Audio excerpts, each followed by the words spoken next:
Bienvenue à tous, nous démarrons cette édition de Getsingo avec le Mali. Le capitaine Abdi Salem a été ce dimanche 9 mars 2025 la cible d'un groupe terroriste à Tombouctou. Les assaillants à bord d'un pick-up ont ouvert le feu sur le véhicule de l'officier de l'armée malienne. Les informations rapportées par nos confrères de Mali Actu indiquent que le capitaine Abdi Salem a réussi à neutraliser un terroriste et blessé un autre. Le haut gradé des forces armées maliennes a eu une légère blessure et sa vie n'est pas en danger. Pour rappel, Abdi Salem était un ancien rebelle des groupes séparatistes. Il a rejoint l'armée régulière du Mali qu'il sert loyalement. Son engagement a été salué en décembre 2024 par les forces armées maliennes qui l'ont élevé au rang de capitaine. Les autorités maliennes éliminent au jour le jour les poches de terroristes sur l'étendue du territoire. En tournée dans les pays de l'Alliance des États du Sahel, AES, le président ghanéen John Dramani Mahama a été accueilli dimanche 9 mars 2025 à Niamey par le général Abdourahmane Tiani. Préoccupé par la situation sécuritaire dans la sous-région, le dirigeant ghanéen a évoqué avec son homologue nigérien la nécessité d'une collaboration et de la reconnaissance de l'Alliance des États du Sahel par la communauté économique des États de l'Afrique de l'Ouest, CEDEAO, et d'un engagement renouvelé dans la lutte contre le terrorisme qui menace la région du Sahel. Faut-il le rappeler, la CEDEAO ne reconnaît que les passeports maliens, burkinabés et nigériens qui portent seulement son logo. Depuis sa prise de pouvoir en janvier 2025, John Dramani Mahama a affiché sa volonté de réinstaurer les relations de bon voisinage avec les pays de l'AES. Il a martelé également la disponibilité de son pays à travailler en collaboration avec tous les pays de la sous-région afin de lutter contre le terrorisme. Nos discussions ont porté sur le renforcement de la coopération en matière de sécurité dans la région du Sahel et de l'Afrique de l'Ouest pour combattre le terrorisme, l'amélioration et le libre-échange entre nos deux pays et le renforcement des liens bilatéraux, a-t-il déclaré. Le président ghanéen plaide pour le retour au sein de la CEDEAO des pays de l'AES. Également, dans cette édition, les douanes sénégalaises ont réalisé une importante saisie de billets noirs d'une valeur estimée de plus de 2,2 milliards de francs CFA et arrêté 4 individus impliqués dans un réseau de fabrication et de blanchiment de fausses monnaies.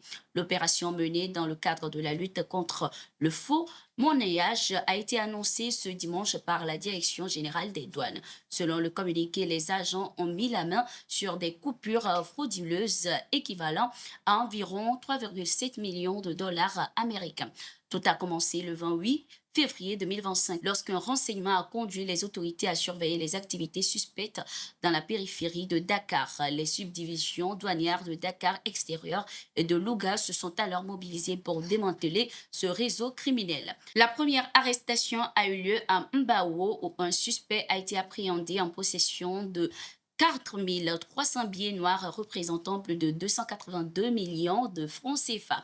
2 jours plus tard, le 2 mars précisément, 2 autres complices ont été interceptés à Gandigal, dans la région de Thiès, avec de la fausse monnaie d'une valeur dépassant 1,967 milliard de francs CFA. Le même jour, à Louga, un quatrième individu a été arrêté alors qu'il cachait 549 billets de 100 $ déjà blanchis pour un montant s'élevant à plus de 34 millions de francs CFA.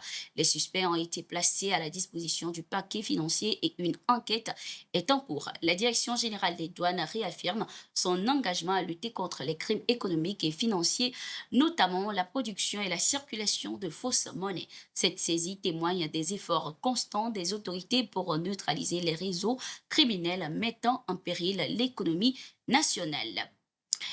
Le Premier ministre burkinabé Rim Talba, Jean-Emmanuel Ouedraogo, a reçu en audience ce lundi 10 mars 2025 l'ambassadrice extraordinaire et plénipotentiaire de la République de Cuba au Burkina Faso, Nadieska Navarro Barro. Cette rencontre a permis d'échanger sur le renforcement des relations bilatérales entre les deux nations liées par un partenariat vieux de 50 ans. En poste à Ouagadougou depuis septembre 2020, la diplomate cubaine a saisi cette occasion pour adresser ses félicitations et ses vœux de succès au chef du gouvernement burkinabé. Elle a également annoncé la visite officielle du ministre cubain des Affaires étrangères prévue pour le vendredi 14 mars 2025 dans le cadre du renforcement des liens diplomatiques.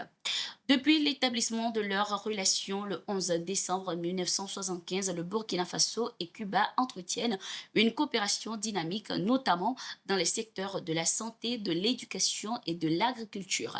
L'ambassadrice a ainsi exprimé l'intérêt de son pays pour un partenariat élargi, particulièrement dans le domaine agricole. Les célébrations du 50e anniversaire des relations diplomatiques prévues pour le 11 décembre 2025 seront une opportunité de valoriser les acquis et d'explorer de nouvelles perspectives de coopération entre les deux pays. Direction Côte d'Ivoire, Abidjan a accueilli ce 10 mars 2025 un atelier national consacré à la vulgarisation de la vision prospective 2040 et du plan stratégique 2025-2030 de l'UEMOA. Les travaux ont été ouverts par Nayua Yewo, directeur de cabinet du ministre de l'Économie, du Plan et du Développement de Côte d'Ivoire, en présence du commissaire Paul Kofi Kofi et du représentant résident de la commission de l'UEMOA, Gustave Diasso.